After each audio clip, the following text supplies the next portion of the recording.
Let's bring in Senator Tom Cotton, member of the Joint Economic Committee. A lot going on down in D.C. today. Good morning to you, Senator.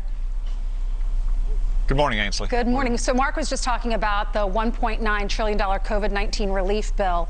I know that you have a problem with this because of all the things that the Democrats have rammed in there, including $270 million for arts, $200 million for museums, $50 million for family planning funding, $112 million for BART funding, which is the Bay Area Rapid Transit. Minimum wage. And minimum wage, that's right. Yeah, I think we know now why the Democrats decided to make this a partisan bill, didn't want to cooperate with Republicans, even though we worked on a bipartisan basis last year to pass 5 bills. It's been almost $4 trillion to help our country get through this pandemic. It's because they want to use the coronavirus pandemic as an excuse to fill a lot of long-standing liberal priorities. If you recall, Nancy Pelosi did this last March. She put the brakes on a bill that ultimately passed unanimously, but we had to spin our wheels for a couple days because Nancy Pelosi wanted money for some of the exact kind of things you just mentioned. I mean, like, what does mass transit in San Francisco have to do with a global pandemic? It has nothing to do with it. It only has to do with Nancy Pelosi getting an earmark for her district, which this bill does across the country, bringing back earmarks of the kinds that Republicans have banned for a decade so we don't have more bridges to nowhere. Yeah, and this did not have to be, this could have been bipartisan. The other rescue bills were bipartisan, and there was a group of senators, you weren't among them, that said, all right, how about $680 billion? They went and met with the president. That seemed to have gone by the boards. Don't forget, we also have put money aside for Native American language preservation. As you know, that has everything to do with the pandemic. We're also going to put $1.5 million for the Seawall International Bridge that connects New York to Canada, which, by the way, no one's allowed to go into Canada back and forth. You're only allowed to go through our southern border, but that's for a different conversation. But, Senator, you're looking to propose a minimum wage increase, just not up to $15, right? Yeah, that's exactly right.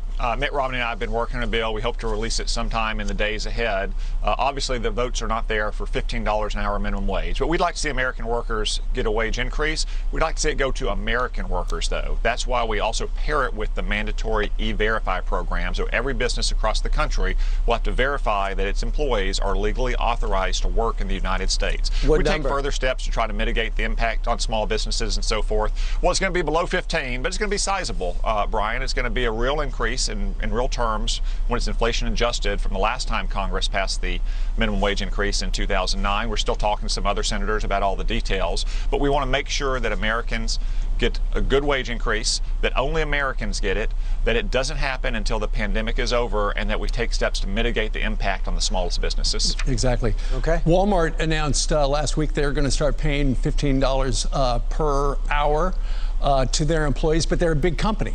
Whereas the small businesses, the Congressional Budget Office has estimated that if it went through, at least 1 million people would lose their jobs, and that seems to defeat the purpose. Meanwhile, today, some of the Biden administration's executive orders are taking effect regarding immigration. The Washington Post has an editorial headline that says, Biden is moving to end Trump's inhumane border policies. Can he avoid triggering a new migrant surge? And that really is a question, Senator, because we've heard for the last couple of weeks, you know, there are these migrant caravans that are getting started in the Triangle countries, heading north toward Mexico, toward the United States.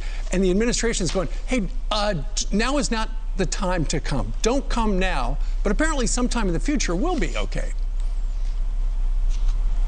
Yeah, Steve, this issue is actually directly connected to the legislation Senator Romney and I want to introduce. There are 15 to 20 million illegal immigrants in this country. Joe Biden and the Democrats want to give them all amnesty and work authorization. At the same time, they're inviting millions of more people to cross our borders and come here and work. It's when we nuts. still have 10 million Americans out of work. It's crazy. Those jobs should go back to the Americans who lost those jobs during this pandemic.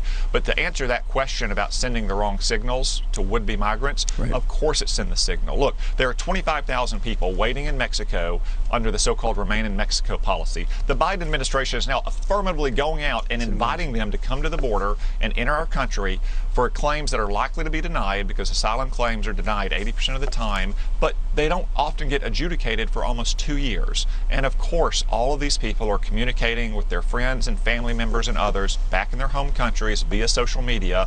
It is going to go viral. It is going to lead to another migrant surge at our southern border at a time when 10 million Americans are out of work.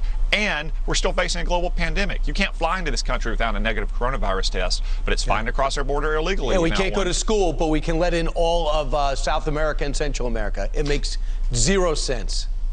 Sorry, Ainsley. That's okay. All Yeah, right, I mean, Joe Biden is keeping our schools closed, but our borders open.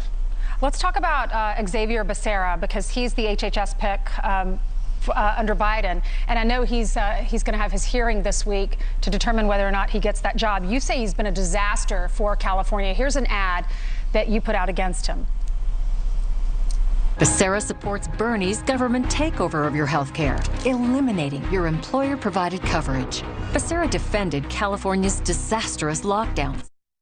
So give us some more detail about why you're not in favor of this.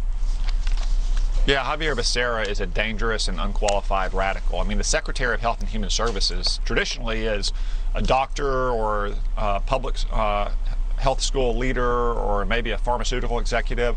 Xavier Becerra is just a partisan culture warrior. He spent 20 years in Congress, and as the Attorney General of California, he's been the enforcer for Gavin Newsom's lockdowns that have killed so many jobs in California. And furthermore, he's radical when it comes to health insurance. He will want to take away Americans' health insurance on the job, move the country towards a system of single socialized medicine out of Washington, D.C. If Xavier Becerra becomes the Secretary of Health and Human Services, I promise you that ad that you just played from me right now is going to be replayed across the country in the fall of 2022. Right. We just got to get our country to this point, which between the immigration and that, you wonder what's going to be happening. Something else happened. You were one of the first people that came out over a year ago now and said, I got a problem with that Wuhan lab. And I think this virus is a lot worse than SARS, and I think the military had something to do with it. Now, I watched Matt Pottinger yesterday, the former Deputy National Security Advisor. He's got hooks when he was in the Wall Street Journal. He has a lot of contacts in China. He sounds exactly like something you would say. And then even Jake Sullivan, the National Security Advisor for President Biden, had this to say about China. Then he's bothered, and I'm heartened by this, that we still don't know nearly enough about this virus. Let's listen. I also believe that we need a credible, open, transparent international investigation led by the World Health Organization.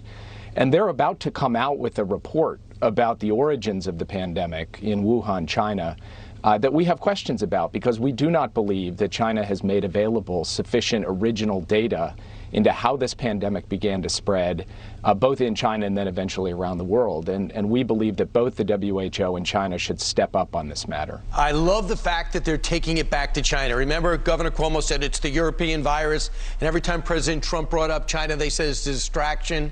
Now they're singing from your hymn book, and I'm heartened by that. Matt Pottinger said this. The problem was the Chinese Communist Party did not turn their CDC to deal with this crisis. They turned to their military. And our CDC did not have relations established with the Chinese military. So we were blind to this. Your thoughts? Yeah, all that is right. It's disappointing that the Biden administration immediately rejoined the WHO, which has carried Chinese water on this for a year now. The so-called investigation the WHO recently conducted in Wuhan was no investigation at all. It didn't conduct any real examination. It was led by some European food safety expert. They even admitted that they didn't review any evidence. I mean, basically, they sat down for a cup of coffee with their friends at the Wuhan Institute of Virology and said, hey, are you guys so incompetent that you released a virus that caused a global pandemic? Oh, no? Okay, sounds good. We're going to leave. No questions asked. I mean, that's the quality of the so-called investigation that was conducted. China needs to be forthright and open. Until they do that, we shouldn't be rejoining the WHO, and we shouldn't be taking any tariffs or sanctions off of China for what they've done to this country. We're still paying money to that lab, to research, the Wuhan lab, to American tax dollars. It's nuts. It's totally nuts. And again, China has not been forthright from the very beginning. What could have been just a local health challenge in Wuhan turned into the worst global pandemic in a century because of Chinese communist duplicity and incompetence. Senator, we'd like you to weigh in on an entertainment story. Disney Plus has labeled, I think, 18 episodes of The Muppets as having offensive content in it. One of them includes Johnny Cash in front of a Confederate flag. But they're running, obviously, the lawyers have written a disclaimer on certain episodes, and they say this program includes negative depictions and/or mistreatment of people or cultures. These stereotypes were wrong then and are wrong now. Rather than remove this content, we want to acknowledge its harmful impact, learn from it, and spark conversation to create a more inclusive future together. So rather than get rid of that content, which is very expensive, they're putting that label at the beginning of it. What do you think about that? Total Mickey Mouse move, guys. But seriously, I mean, Disney is putting these kind of disclaimers on the Muppets or other old movies in its catalog. Not removing them from Disney Plus because they don't want to lose the revenue from its subscribers. But at the same time, just last year, they thanked an agency of the Chinese Communist Party that is responsible for concentration camps and genocide in Xinjiang province, China, for helping them film a movie. It is outrageous and appalling. It's kind of what they did a few years back here in the United States. If you recall, they threatened to cut Georgia off as a site of filming and making movies because the Georgia legislature wanted to protect unborn children. Yet they're perfectly willing to work with Chinese communists who are responsible for genocide against their own people. It's really appalling. Do you think we'll have a Muppets commission to look at this? Would it be bipartisan? We might have to go through the entire Disney catalog, but it's not. Again, it's not just the Muppets. They've got disclaimers on all kinds of shows on that catalog, but they haven't taken those things down. They still want that $12.99 a month. Senator Cotton, thanks for joining us. Thank you all.